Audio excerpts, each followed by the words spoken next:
সৃষ্টি মহান স্রষ্টার, কর্মগুণে আমরা মানুষ, নেই তো কোনো অহংকার। প্রিয় দর্শক, আসসালামু আলাইকুম। সকলকে স্বাগত ও শুভেচ্ছা জানিয়ে শুরু করছি এনটিভি নিয়মিত পাক্ষিক আয়োজন লাভ হেলো নিবেদিত মহিলাঙ্গন। আর আপনাদের সাথে আছি আমি মহসিনা শারমিন নিশাত।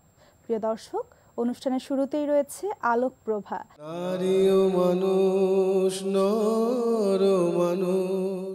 প্রিয় দর্শক, মহান আল্লাহ তাআলা বলেন যে পার্থিব জীবনে ভোগ্য সামগ্রীর প্রতি তোমাদের অধিক আকর্ষণ কিংবা বাসনাই তোমাদেরকে উদাসীন করে রাখে, আর যে উদাসীনতা মহান আল্লাহ তাআলা পছন্দ করেন না। তিনি হুঁশিয়ারি দিয়েছেন যে এই উদাসীনতা কিংবা এই যে অধিক আগ্রহ কিংবা বাসনা, এই জিনিসগুলো তখনই থামবে যতক্ষণ না আমরা কবরে পৌঁছই। প্রিয় দর্শক, এই হুঁশিয়ারি সম্পর্কে আমাদের সচেতন হওয়া প্রয়োজন। আর এই প্রয়াসেই আমাদের আজকের আলোচনার বিষয় অল্পতেই তুষ্ট। আর আলোচক হিসেবে স্টুডিওতে উপস্থিত আছেন প্রফেসর ডক্টর সালমা আইনি, ইংরেজি ভাষা ও সাহিত্য। তিনি একজন শিক্ষক এবং লেখক।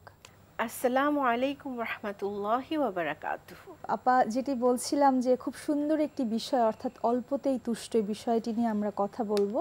কিন্তু আপা, আমরা জানি যে তুষ্ট অর্থাৎ স্যাটিসফ্যাকশন, এটি আসলে হবার জন্য কিংবা এটি পাবার জন্য একটি নির্দিষ্ট প্যারামিটার থাকা প্রয়োজন, যে ঠিক কতটুকুতে আসলে তুষ্টিটা অর্জন করা যায় কিংবা থাকা প্রয়োজন। তো এই জায়গা থেকে আপা তুষ্টি বা এই স্যাটিসফ্যাকশনের ব্যাখ্যাটি একটু জানতে চাইব। বিসমিল্লাহির রহমানির রহিম। তুষ্টি শব্দটি আসলে নির্ভর করে নিজের উপরে। আমি নিজে কতটুকু পেলে তুষ্ট বা খুশি হব, এটি হচ্ছে এক নাম্বার। এটি ধর্ম বর্ণ নির্বিশেষেই এটি সবার জন্য প্রযোজ্য সমভাবে।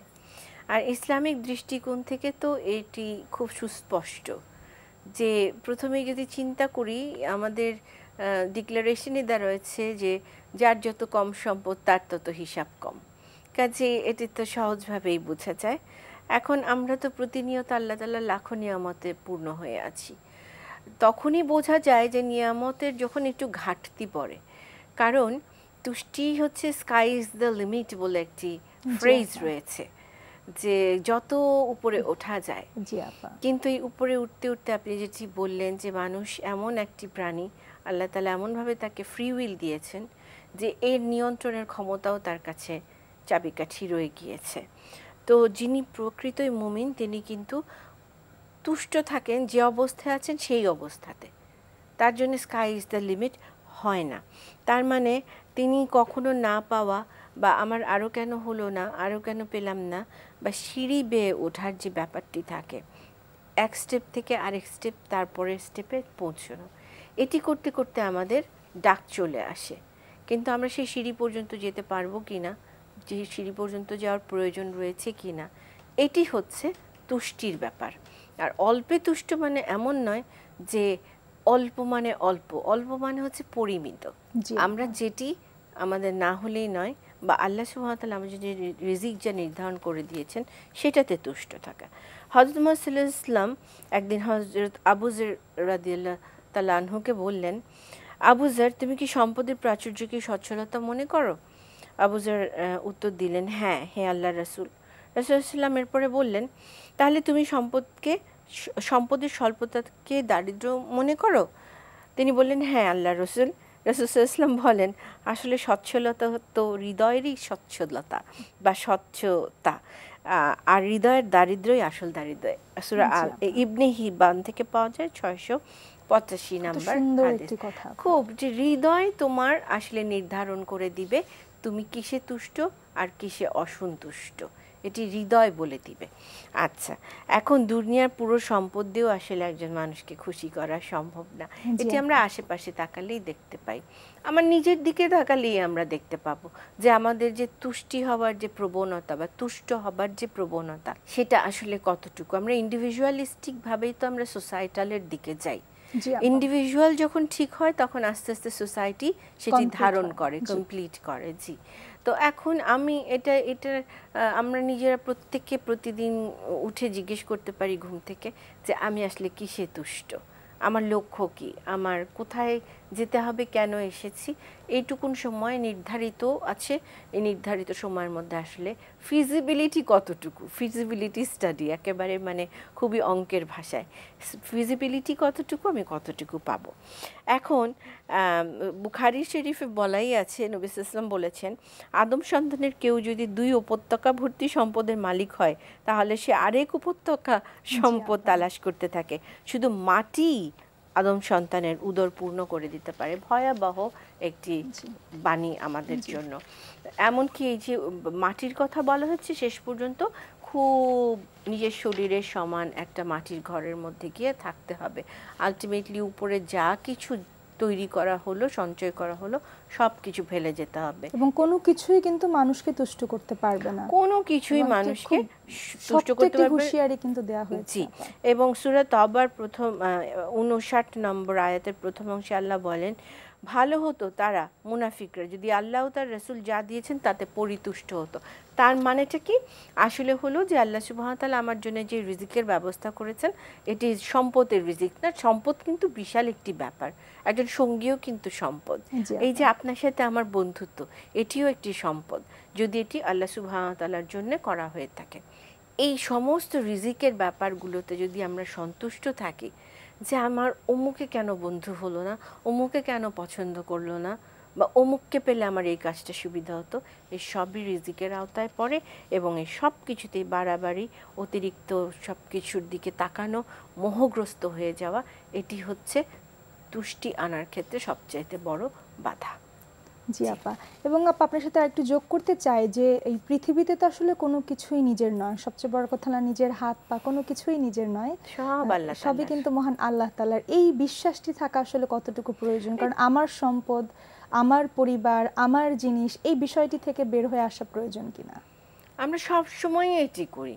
জি আমার চেহারা, আমার উচ্চতা, আমার ইত্যাদি, মানে আমার যে কিভাবে শুরু হয় এটি একটি আশ্চর্য ঘটনা, জি আপা। কারণ এটা নার্সিসিজমের পর্যায়ে চলে যায়। জি আপা। আমরা জানি যে মানে নিজের চাইতে সুন্দর, নিজের চাইতে বেশি আর কারুর নাই বা কারুর হোক, এটি একটি বিশাল ঘটনা একটি মানুষের জীবনে। তো এখন সোজা কথায় অল্প তুষ্টির নামে আবার দুনিয়া বিমুখ হয়ে যাব, সন্ন্যাস জীবন কিন্তু আমাদের জন্য নয়। জি আপা। আমাদেরকে পরিবার এবং সমাজের মধ্যে থেকেই আল্লাহ তাআলা সন্তুষ্টি অর্জন করতে হবে। সেই ক্ষেত্রে নবী সাল্লাল্লাহু আলাইহি ওয়াসাল্লাম বলেন, তুমি তোমার ওয়ারিসদের অসহায় অবস্থায় রেখে যাওয়ার চাইতে ধনী অবস্থায় রেখে যাওয়া ভালো। মানে এই ধনী কিন্তু হচ্ছে গিয়ে যে ধন সম্পদের হালাল ধন সম্পদ জি রেখে আপা। যাওয়া। আরেকজনের কাছে হাত পাততে হবে, সেটিও কিন্তু ইসলাম অ্যাপ্রুভ করে না। জি আপা। তার মানে পরিমিতভাবে জীবন ধারণের জন্য আমার যা কিছু প্রয়োজন সেটি আমি পেতে পারি। অনেক ধনী আমাদের আশেপাশে আছেন সম্পদের দিক থেকে, সব সময় দেখা যায় তাদের দুঃখের সীমা নাই এবং তারা ঘুমাতে পারেন না, তারা হিসাবই রাখতে পারেন না তাদের সম্পদের পরিমাণ। ফিরাউনের ক্ষেত্রে এটা হয়েছে, কারুনের ক্ষেত্রে এটা হয়েছে, তারা কেউ হিসাব রাখতে পারতো না। কিন্তু আমরা এমন মানুষও জানি যারা প্রতিদিন শুধু আল্লাহ তাআলার নাম নিয়ে সকালে ওঠেন এবং সারা দিনের তাদের যদি 3 বেলা খাবারের জোগাড় হয়ে যায় এবং তারা একটি বিছানা পান ঘুমানোর জন্য, এই যে যদি হাদিস এবং কোরআনে শুকুর আছে আলহামদুলিল্লাহ বলেন। এবং আপা আলহামদুলিল্লাহ বললে তো আপা মহান আল্লাহ তাআলা কিন্তু আরো সম্পদ বা সবকিছু বাড়িয়ে দেন আপা। আমাদের যেহেতু সময় স্বল্পতা, হ্যাঁ। একটু ছোট্ট একটি প্রশ্ন করতে চাই আপা, জি। যে এই যে তুষ্ট থাকা বা অল্পতেই তুষ্টির যে বিষয়টি, এটির গুরুত্ব এবং ফজিলত সম্পর্কে একটু জানতে এটার চাইবো। গুরুত্ব এবং ফজিলত অসীম। প্রথম কথাই হচ্ছে যখন আপনি বা আমরা যখন আল্লাহ তাআলার কথা মনে রাখবো, অল্পে তুষ্ট থাকবো, তখন এটা আমার মজবুত ঈমানের পরিচায়ক হয়ে যাবে। আমার যে ঈমান শক্ত, যে আল্লাহ যা দিবেন আমি তাতেই খুশি, সেটি আমাকে ঈমানদার করে তুলবে। আমি কোনো কিছুতে ভয় পাবো না, আগামীকাল কি ঘটবে, আগামীকালের জন্য সম্পদের সঞ্চয়ের বিষয়ে আমার কোনো চিন্তা ভাবনা থাকবে না, ঈমান শক্ত হয়ে যাবে, পবিত্র একটা জীবন লাভ করা যাবে। কারণ যখনই আমি খুব বেশি উপরে উঠতে যাব, তখন আমাকে অন্যায় পথে যাওয়ার সম্ভাবনা বেশি থাকে, কারণ আমার হালাল রিজিকের চাইতে হারাম রিজিক দিয়ে আমি আমার সম্পদ বৃদ্ধির চেষ্টা করব। তো যে কিনা হালাল রিজিকে সন্তুষ্ট থাকে, আল্লাহ তাআলা তাকে একটি পবিত্র জীবন দান করেন। সফলতা হবেই হবে। আপনি যেটি বললেন, আল্লাহ তাআলা সাদাকা করতে বলেছেন, কিছু নাই তার ভিতর থেকে সাদাকা করে দিলে সম্পদ বেড়ে যাবে। কাজে পৃথিবীতে আমাকে অভাব দারিদ্রতা ওইভাবে ছুঁতে পারবে না যদি আমি আল্লাহ তাআলার পথে থেকে তুষ্ট থাকি। তারপরে আছে আল্লাহ এবং মানুষের ভালোবাসা অর্জন। যিনি অল্পে তুষ্ট থাকেন তিনি যেহেতু তার কারোর সাথে যুদ্ধ হওয়ার সম্ভাবনা নাই, শত্রুতা হিংসা হওয়ার সম্ভাবনা কমে যায়, তখন আল্লাহ তাআলা তাকে ভালোবাসেন, মানুষ তার প্রতি আকৃষ্ট হয়।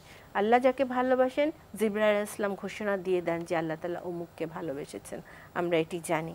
তারপরে অন্তরের যে বিশালতা, ধর্নাঢ্যতা, অন্তর প্রসারিত হওয়া, এটি ঘটে যখন আমরা তুষ্ট থাকি, যখন আমরা খুশি থাকি। বান্দার সম্মান ও মর্যাদা মানুষের চোখে আসলেও একজন মানুষ যখন আল্লাহওয়ালা হন এবং তুষ্ট থাকেন, আলহামদুলিল্লাহর উপরে জীবনযাপন করেন, এগুলি আসলে অনেক চর্চার বিষয়, তখন অটোমেটিক্যালি দেখা যায় তাকে অসম্মান এবং অমর্যাদা থেকে অনেকখানি তিনি সেফ থাকেন। কারণ তিনি তো আসলে চান না, তিনি তো কাউকে ডিঙিয়ে যাওয়া বা অবৈধভাবে কিছু নিবেন না। আর অল্পে তুষ্ট থাকলে আরও বড় কথা, আল্লাহ তাআলাকে সন্তুষ্ট করা যাবে। এটি একটি নিয়ামত, যিনি অল্পে তুষ্ট থাকতে পারেন তার জন্য আল্লাহ তাআলা এটি নিয়ামত হিসেবে পাঠান। আর রিজিকের বরকতের মালিক তিনি, যিনি অল্পে তুষ্ট, তার রিজিক কখনোই কমবে না ইনশাআল্লাহ। সুবহানাল্লাহ। আপা অনেক ধন্যবাদ আপা এত সুন্দর আলোচনার জন্য। আশা করি যে আমাদের দর্শকরা অনেক বেশি উপকৃত হবেন এই আলোচনা থেকে। আপনাকে ধন্যবাদ। আলহামদুলিল্লাহ রাব্বিল আলামিন। প্রিয় দর্শক, আমরা জানি যে আমাদের স্বল্প বুদ্ধির মানুষের যে পরিকল্পনা, তার চেয়ে মহান আল্লাহ তাআলার যে পরিকল্পনা আমাদেরকে নিয়ে, সেটি অনেক অনেক বেশি শ্রেয় এবং শ্রেষ্ঠ। আর সেই জায়গা থেকে আমরা আমাদের যতটুকু সম্পদ রয়েছে আমরা চেষ্টা করব সেই সম্পদের যথাযথ ব্যবহার করতে দুনিয়া এবং আখিরাতের জন্য, এবং আমাদের যতটুকু সম্পদ রয়েছে সে ব্যাপারে আমরা সচেষ্ট থাকব সঠিক ব্যবহারের জন্য, এবং পাশাপাশি তুষ্ট থাকার চেষ্টা করব। কারণ আমরা যদি মহান আল্লাহ তাআলার প্রতি শুকরিয়া করি, সেক্ষেত্রে মহান আল্লাহ তাআলা আমাদেরকে এর যেই ফেরত এটি অনেক গুণে বাড়িয়ে দিবেন দুনিয়া কিংবা আখিরাতে। নারী ও মানুষ, নর ও মানুষ। প্রিয় দর্শক, আমরা জানি যে মহান আল্লাহ তাআলা পবিত্র কুরআন শরীফে ৮২ বার নামাজের ব্যাপারে তাগিদ দিয়েছেন, কিন্তু তার চেয়েও বেশি অর্থাৎ প্রায় ৯২ বার জ্ঞান চর্চার ব্যাপারে তাগিদ দিয়েছেন। সুতরাং ইসলামে জ্ঞান চর্চার এবং জ্ঞান অর্জনের গুরুত্ব অনেক বেশি। আর আজকে এই গুরুত্বপূর্ণ বিষয়টি নিয়ে আমাদের আলোচনা। আলোচক হিসেবে স্টুডিওতে উপস্থিত আছেন প্রফেসর সেলিন ইয়াসমিন, এমআইএসটি। আসসালামু আলাইকুম। আপা ঠিক যেটি বলছিলাম যে মহান আল্লাহ তাআলা জ্ঞান অর্জনের ব্যাপারে অনেক বেশি গুরুত্ব দিয়েছেন, এবং আমরা জানি যে ইকরা অর্থাৎ তিনি আমাদের সকলকেই জ্ঞান চর্চার ব্যাপারে উদ্বুদ্ধ করেছেন সে প্রথম থেকেই। তো আপা এই জ্ঞান অর্জনের বিষয়টির যে ব্যাখ্যা, প্রথমে আমি একটু সেটি ইসলামের আলোকে জানতে চাইব। আসলে আপনি নিজেই বললেন যে কতবার আল্লাহ পাক কোরআনে বলেছেন না জ্ঞান অর্জন এবং জ্ঞান চর্চার ব্যাপারে। আসলে আল্লাহ আমাদেরকে কেন পৃথিবীতে পাঠিয়েছেন? পাঠিয়েছেন আল্লাহর খলিফা হিসেবে পাঠিয়েছেন, তার মানে আল্লাহর প্রতিনিধি হিসেবে পাঠিয়েছেন। তো আল্লাহর প্রতিনিধি হিসেবে যখন আমাদেরকে এই পৃথিবীতে দায় দায়িত্ব পালন করতে হবে, সেক্ষেত্রে তো জ্ঞান অর্জন এবং জ্ঞান চর্চার কোনো বিকল্প নেই, তাই না? এবং রাসূলুল্লাহ সাল্লাল্লাহু আলাইহি সাল্লাম বলেছেন একটা হাদিসে যে দোলনা থেকে কবর পর্যন্ত জ্ঞান অর্জন করো। তার মানে একেবারে শুরু থেকে একেবারে শেষ দিন পর্যন্ত আমাদেরকে জ্ঞান অর্জন করতে হবে। আবার রাসূলুল্লাহ সাল্লাল্লাহু আলাইহি সাল্লাম বলেছেন যে জ্ঞান অর্জন প্রত্যেক মুসলিম নরনারীর জন্য ফরজ করা হয়েছে। তার মানে জ্ঞান অর্জনের কোনো বিকল্প নেই, কারণ আমাদেরকে তো এই পৃথিবীতে বসবাস করতে হবে, চলতে হবে, আল্লাহর খলিফা হিসেবে প্রতিনিধি হিসেবে দায়িত্ব পালন করতে হবে। আসলে ইসলাম এবং কোরআন একটা পরিপূর্ণ জীবন ব্যবস্থা। রাসূল সাল্লাল্লাহু আলাইহি সাল্লামের কাছে যখনই কোনো ব্যক্তি কোনো সমস্যা নিয়ে এসেছেন, আল্লাহ তাআলা তখনই একটি আয়াত নাজিল করে সে সমস্যার সমাধান দিয়েছেন। তার মানে আমাদেরকে এই কোরআন থেকে এবং রাসূল সাল্লাল্লাহু আলাইহি সাল্লাম যেভাবে আমাদেরকে চলতে বলেছেন সেটা চলতে গেলে আমাদের জ্ঞান অর্জন করতেই হবে। এবং জ্ঞান অর্জনের প্রধান দুটো সোর্স আমাদের সামনে আছে। সোর্স দুটো কি? একটা হচ্ছে পবিত্র কোরআন, একটা হচ্ছে রাসূল সাল্লাল্লাহু আলাইহি সাল্লামের সুন্নাহ। এবং এই দুটো আমাদের জ্ঞান অর্জনের সোর্স, এবং এমন কোনো বিষয় নেই যে আমরা দুনিয়াতে চলতে গেলে আমাদের যে জ্ঞানের দরকার হয় সব কিছুই আছে এর মধ্যে, তাই না? এবং আল্লাহ তাআলা কোরআনে সূরা আল জারিয়াতে 13 নম্বর আয়াতে আল্লাহ তাআলা বললেন, আর তিনি তোমাদের কল্যাণে নিয়োজিত রেখেছেন যা আছে আকাশে, যা আছে জমিনে, এবং সেগুলো সব কিছুকে। এটা চিন্তাশীল মানুষের জন্য অনেক নিদর্শন আছে। এই কথাটা কিন্তু আল্লাহ তাআলা অনেকবার বলেছেন। এই যে সূর্য কিভাবে ঘুরছে, পৃথিবীর মানে অন্যান্য গ্রহ নক্ষত্র কিভাবে ঘুরছে, এগুলো কিন্তু আল্লাহ বিস্তারিত বর্ণনা করেছেন এবং তারপরে বর্ণনা করার পরেই বলছেন যে এগুলোর মধ্যে চিন্তাশীল মানুষের জন্য, জ্ঞানীদের জন্য নিদর্শন আছে। তার মানে কি? তার মানে তোমরা এগুলো নিয়ে চিন্তা করো, এগুলো আবিষ্কার করো। না, অনেক পরে মেডিকেল সায়েন্স আবিষ্কার করেছে যে কিভাবে মানে মায়ের পেটে ভ্রূণ তৈরি হচ্ছে, কিভাবে বড় হচ্ছে, কিন্তু আল্লাহ তাআলা বলেই দিলেন যে কিভাবে আল্লাহ তাআলা এই 3টি স্তরের একটি আধারে একটি মানুষকে বড় করছেন, তাই না?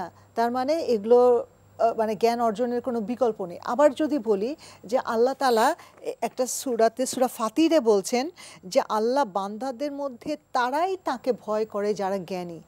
তার মানে যে যত জ্ঞান অর্জন করবে, আল্লাহ পাকের নিয়ম নীতি জানবে এবং আল্লাহর প্রতি ভীতি তার তত বেড়ে যাবে। মানে জ্ঞান অর্জনের কোনো বিকল্প নেই। আবার সূরা মুজাদিলাতের 11 নম্বর আয়াতের এক অংশে আল্লাহ তাআলা বললেন, তোমাদের মধ্যে যারা ঈমান এনেছে আর যাদেরকে জ্ঞান দান করা হয়েছে আল্লাহ তাদেরকে মর্যাদায় উচ্চ করবেন। তার মানে কি? মানে জ্ঞানীরা আল্লাহর কাছে মর্যাদায় তাদের স্থান অনেক উপরে, অনেক উপরে। তো সেই জন্য জ্ঞান অর্জনের কোনো বিকল্প নেই, কারণ আল্লাহ তাআলার প্রতিনিধি হিসেবে আমরা এসেছি, আমাদেরকে জীবন চালাতে হবে, অন্যদেরকে চালাতে হবে, আমাদের এই দেশকে চালাতে হবে, বিশ্বকে চালাতে হবে, তাহলে তো জ্ঞান অর্জন করতেই হবে। রাসূল সাল্লাল্লাহু আলাইহি ওয়াসাল্লামের একটা হাদিস আছে, হ্যাঁ, সে হাদিসটা হলো যে আল্লাহর কাছ থেকে সাহায্য চাও যাতে তুমি সেই জ্ঞান অর্জন করতে পারো যেটা মানুষের কল্যাণে কাজে আসবে, এবং আল্লাহর কাছ থেকে ক্ষমা চাও সেই সমস্ত জ্ঞান অর্জন থেকে যেটা তোমাদের জন্য ক্ষতিকর। তার মানে যে কোনো ধরনের উপকারী জ্ঞানই আমরা গ্রহণ করব, মানুষের উপকারে লাগবে, সকল ধরনের জ্ঞানই আমরা গ্রহণ করব। এখানে শুধু যেমন নিষেধ করা হয়েছে এই যে জাদু টোনা শেখা এগুলো, তাই না? সূরা বাকারাতে আমরা দেখতে পাই যে ওই যে হারুত মারুতের গল্প আমরা জানি, বাবিল শহরে এরকম না, যেগুলো দ্বারা মানুষের ক্ষতি করা হয় সেই ধরনের জ্ঞান অর্জন নিষেধ করা হয়েছে। হ্যাঁ, ব্ল্যাক ম্যাজিক যেগুলো আমরা বলি, এই ধরনের জ্ঞান অর্জন নিষেধ, যে জ্ঞান দিয়ে মানুষের ক্ষতি হবে, বা আমি একটা খারাপ কাজে, আমি যেমন চুরি করা শিখছি বা পকেট কিভাবে মারতে হয় আমি শিখছি না, এগুলো তো ক্ষতিকর জ্ঞান। এই জ্ঞানগুলো, ক্ষতিকর জ্ঞানগুলো রাসূল সাল্লাল্লাহু আলাইহি ওয়াসাল্লাম নিষেধ করেছেন। যত রকমের ভালো জ্ঞান সব আমরা শিখব। জ্ঞান অর্জন করাটা খুবই গুরুত্বপূর্ণ। তো জ্ঞান অর্জন করার পরে সেটি আসলে বাস্তবিক জীবনে প্রয়োগ করা কতটা গুরুত্বপূর্ণ? এটা তো অবশ্যই, কারণ জ্ঞান অর্জন শুধু না, জ্ঞান চর্চার প্রতি আল্লাহ তাআলা বেশি তাগিদ দিয়েছেন, জ্ঞান অর্জনের পাশাপাশি, হ্যাঁ, জ্ঞান চর্চার প্রতি। এবং জ্ঞান চর্চাটা কিভাবে হবে? আমি কি শুধু নিজে নিজেই পড়বো এবং শিখবো, নিজের মধ্যেই রাখবো? তা না, আমাকে এই যে জ্ঞান, যে একটি ব্যক্তি মৃত্যুর পর, আমরা হাদিসটা জানি না, একটি ব্যক্তি মৃত্যুর পরে তার আমল বন্ধ হয়ে যায়, হ্যাঁ, কয়েকটা আমল খোলা থাকে, তার মধ্যে একটি হচ্ছে যে ব্যক্তি কাউকে একটি বিষয়ে সৎ জ্ঞান দান করলো, শেখালো একটা ভালো কিছু, এবং সেই ব্যক্তিটি যতদিন, সেই যাদেরকে ওনার শিখিয়েছেন তারা যতদিন ধরে ওই জ্ঞানের আমল করে যাবেন, চর্চা করে যাবেন, ততদিন ওই মৃত ব্যক্তিতে সওয়াব পেতে থাকবে, মানে সাদাকায়ে জারিয়া, তাই না?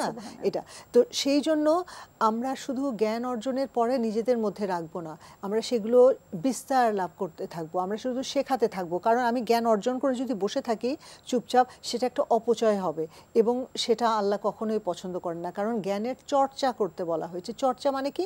সবাইকে নিয়ে আমি সেটা শেখো। আমি যদি কোরআনের একটা আয়াত জানি, একটা ভালো কিছু জানি, রাসূল সাল্লাল্লাহু আলাইহি ওয়াসাল্লামের জীবনের একটি ভালো অভ্যেস যদি আমি জানি, আমি সেটা অন্যকে উদ্বুদ্ধ করব, এবং যখন সেই ব্যক্তিটি সেই কাজটি করতে থাকবে, সেই সওয়াবটি কিন্তু সেই ব্যক্তি যেমন পাবে আমিও পেতে থাকবো, আমার ভান্ডারও জড় হবে। কারণ আমাদের উদ্দেশ্য কি? যে আমরা আখিরাতে যে যেন কিছু পাই, যে আমাদের সঞ্চয়, আমরা যেমন ব্যাংকে টাকা রাখি, ঠিক সেরকম আমাদের ভালো কাজগুলো কিন্তু আল্লাহর কাছে ব্যাংকে জমা থাকছে না, আমরা হচ্ছে মৃত্যুর পর সেগুলো যে আমরা আল্লাহ বহুগুণে আমাদেরকে ফেরত দেবেন, তাই না? আমাদের এই ছোটোখাটো গুণগুলো আল্লাহ মাফ করে দিয়ে সেগুলো আমাদেরকে ফেরত দেবেন।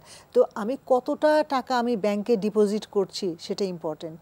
তো এই যে আমি জ্ঞানটা যখন চর্চা করছি, অন্যদেরকে যখন শেখাচ্ছি, হ্যাঁ, সেটা যে ধরনের জ্ঞানই হোক, যেমন এই তো তুমি সত্যি কথা বলবে বা ভালোভাবে থাকবে, বা আমি শেখাচ্ছি আমার বাচ্চাদেরকে, আমার বাড়িতে যারা আছে আমার ছাত্রদেরকে আমি শেখাচ্ছি, আমার রেগুলার কোর্সের পাশাপাশি প্রতিদিন যদি আমি একটা করে ভালো কথা ওদেরকে বলি, ওরা কিন্তু টিচারদের কথা খুব বেশি শোনে, এবং ওরা ওটা যদি পালন করতে থাকে, হ্যাঁ, তাহলে এই জ্ঞানের চর্চাটা বৃদ্ধি পেল। এবং আস্তে আস্তে এই সৎ জ্ঞানের চর্চাগুলি যদি পৃথিবীতে বাড়তে থাকে, অসৎ কিন্তু আস্তে আস্তে সরে যাবে, অসৎ বিষয়গুলো, খারাপ বিষয়গুলো সরে যাবে। তো এটাই আসলে আমাদের উচিত। ধন্যবাদ আপনাকে আপা, অনেক কিছু জানতে পেরেছি। আপনার সময় দেওয়ার জন্য ধন্যবাদ আপা। ধন্যবাদ আপনাকে। প্রিয় দর্শক, এতক্ষণ আমরা অনেক গুরুত্বপূর্ণ একটি আলোচনা শুনলাম এবং আমরা জানতে পারলাম যে আমাদের জ্ঞান অর্জন করতে হবে এবং জ্ঞান চর্চা করতে হবে, এবং সেই সাথে আমাদের যে জ্ঞান যেগুলো আমরা জানি বা চর্চা করি সেগুলো আমাদের চারপাশে ছড়িয়ে দিতে হবে। কারণ মহান আল্লাহ তাআলা বারবার কিন্তু জ্ঞান অর্জন করতে বলেছেন, এবং আমাদের যে কুরআন শরীফ এবং সুন্নাহ রয়েছে আমরা সেটি বেশি বেশি পড়ব, বেশি বেশি জানব, এবং জাগতিক যে আমরা ছোট ছোট যে কম গুরুত্বপূর্ণ কাজগুলো রয়েছে সেগুলো আমরা কম করে আমরা বেশি বেশি সময় ব্যয় করব জ্ঞান অর্জনের জন্য।